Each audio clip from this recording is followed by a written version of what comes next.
There's one major thing that separates the top pro players from the rest of us, and it doesn't have anything to do with aiming. Thanks to Valorant Tracker for sponsoring this video. The number one thing I have noticed that separates the best players in the world from the rest of us is the speed that they react to things happening in the game. To be clear here, I'm not talking about quickly flicking to someone who appears on your screen either. Check this out.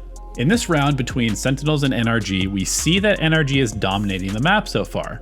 Sentinels is able to buy rifles, however, but if they lose this round, it's back to an eco and the first half score could get very out of control. NRG knows this, and so they come out with a high pressure, high speed aggressive play to try and catch Sentinels off guard and punish them if the Sentinels are playing the rounds slowly. NRG dedicates 3 players to rush out from Dish with some aggressive utility and sweeps into the top attacker spawn with the remaining 2 players from B site. Sentinels does pretty well to get 1 kill, but NRG has effectively taken control of the entire top side of the map in the first 5 seconds of the round and now knows roughly where the remaining Sentinels players are. Getting early information like this is extremely useful to playing out the rest of the round. Speaking of information, it is the most valuable thing that you can use to get better at the game.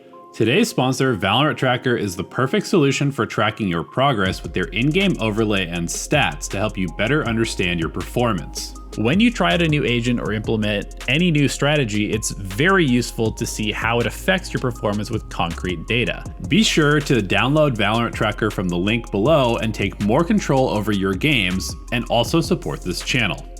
Now here's where the video gets extra spicy, because Sentinels instantly reacts to this Dish play by NRG by charging onto the A site and planting. Why is this so important though? And why is the speed of this reactionary play so important? First of all, let's look at how the round starts. You can see here that Sentinels begins the round planning to hold a passive angle on A halls to avoid the commonly aggressive plays in A halls through the door by defenses. Meanwhile, Viper is planning on watching for enemies from B. However, as soon as NRG shows pressure in Dish, Sentinels grabs the spike and sprints towards the site. The reason they do this is because when NRG pushes Dish, they expose a ton of information. 6 kill here on Chamber buys just enough time for Viper to also show on Dish and for shots to come in from the B side of the map. That makes at least 3 or 4 players clearly seen by Sentinels in this area of the map, and they're no doubt communicating that there is basically no chance that anyone is still playing in A halls, even if Viper's wall is up and blocking vision. So even though NRG's initial aggressive play is good, the amount of information they gave Sentinels allows the attackers to make an even better one. As the plant goes down, the problem for NRG becomes apparent. Even with a player advantage, they have actually put themselves in a terrible spot. Sentinels have a Viper wall blocking the drop, which is the only place that NRG can access the site from.